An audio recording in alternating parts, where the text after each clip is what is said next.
স্ট্রোকে আক্রান্ত ব্যক্তির জন্য জীবনদায়ী এই ভেষজ।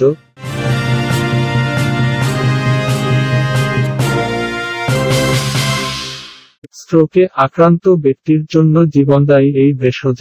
সম্প্রতি একটি গবেষণায় উঠে এসেছে জিঙ্কো বিলোবা উদ্ভিদের কথা। এর পাতায় আছে স্ট্রোকে আক্রান্ত ব্যক্তিকে সারিয়ে তোলার ক্ষমতা। গবেষণায় দাবি করা হচ্ছে জিঙ্কো বিলোবা নামে একটি গাছের ভেষজ নির্যাস স্ট্রোক আক্রান্ত রোগীর মস্তিষ্ক আবার কার্যক্ষম করে তুলতে সাহায্য করতে পারে, বিবিসি জানাচ্ছে। এই খবর রিপোর্টে বলা হয়েছে ব্রিটেনে কোনো দোকানে এই ভেষজ ওষুধ পাওয়া যায়, তবে চীনের স্মৃতিশক্তি বাড়াতে এবং অবসাদের চিকিৎসায় জিঙ্কো বিলোবা থেকে তৈরি ওষুধ ব্যবহার হয়, গবেষকরা জানিয়েছেন।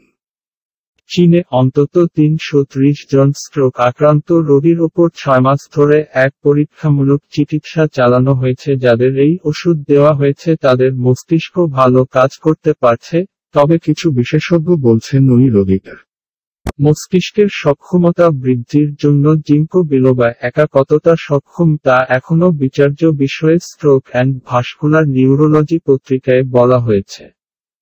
জিঙ্কো বিলোবা নিয়ে আরও দীর্ঘ সময় নিয়ে পরীক্ষামূলক চিকিৎসা ও গবেষণা চালানো দরকার। স্ট্রোকের সময় মস্তিষ্কের গুরুত্বপূর্ণ অংশগুলোতে রক্তের সরবরাহ ঠিকমতো হয় না।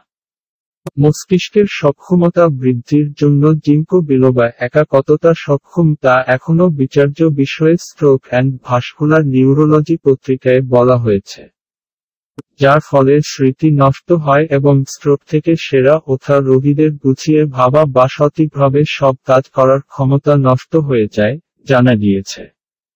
স্ট্রোকে আক্রান্ত হবার এক সপ্তাহের মধ্যেই ৩৩০ জন রোগীকে জিঙ্কো বিলোবা থেকে তৈরি ওষুধ খাওয়ানো হয়। এদের মধ্যে অর্ধেক রোগীকে অ্যাসপিরিন ট্যাবলেটের পাশাপাশি প্রতিদিন জিঙ্কো বিলোবা দেয়া হয়, আর বাকি অর্ধেককে শুধু অ্যাসপিরিন ট্যাবলেট খাওয়ানো হয়েছিল। গবেষকদের লক্ষ্য রেখেছিলেন অ্যাসপিরিন বড়ির সঙ্গে জিঙ্কো বিলোবা খাওয়ালে স্ট্রোকে আক্রান্ত মস্তিষ্কের ক্ষতি সামলে ওঠা সম্ভব হয় কিনা।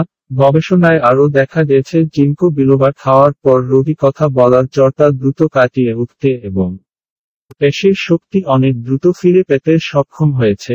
এর আগে প্রাণীদের ওপর পরীক্ষায় দেখা গেছে জিঙ্কো বিলোবা মস্তিষ্কে রক্ত জমাট বাঁধার কারণে স্নায়ুকোষের মৃত্যু ঠেকাতে পারে, যার কারণ সম্ভবত মস্তিষ্কের ধমনীগুলোতে রক্ত প্রবাহ। জিঙ্কো বিলোবা বাড়াতে সাহায্য করে।